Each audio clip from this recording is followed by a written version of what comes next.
Alright, this is a wheel bearing on a 2007 Toyota Tundra rear wheel drive. Got our new wheel bearing right here. First step, jack up the car and make sure you're using jack stands under there. And next thing we're going to do is going to take off the wheel. Alright, next thing we're going to do is we're going to remove this caliper assembly.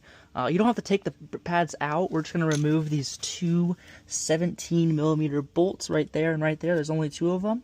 And once we do that, you're going to have this hanging. You don't want it hanging on these wires. We're going to hang it with a hook off this spring somewhere. Alright, now that we got that caliper off, we got it hanging up here. Just make sure you don't have any, you don't want any tension on these wires right here. You want it hanging, the weight of it. Now that that's off, that caliper should just come right off.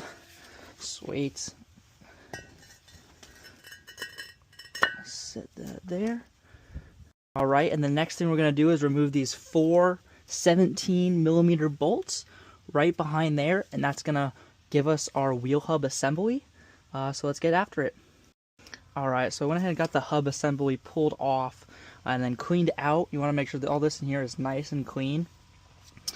This is the little brake dust shield. Just goes right there in between that hub.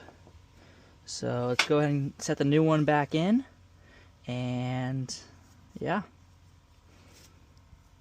One thing to make sure is that when you take the old one off, there's going to be a gasket that either sits on here or that sits on here. Make sure you take the old one off, and then the new one, make sure it's on here, and it's just going to sit right here, and it's going to sit on this lip right here and seal that.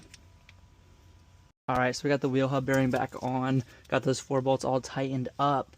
Make sure you do them in a cross pattern, and then make sure the shield goes sandwiched in between them. Make sure your gap over here is open for the caliper. Keep that gap over there. So let's go ahead and get our rotor back on, get our caliper back on, and then get our wheel back on.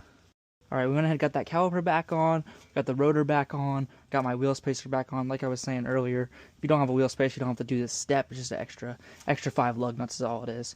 Go ahead and slap our wheel back on and take it for a spin. If you also look, I went ahead and took the old dust cap off the old one and punched it in that hole just to keep dust out of there. Look in there. Yep. Alright. Good job.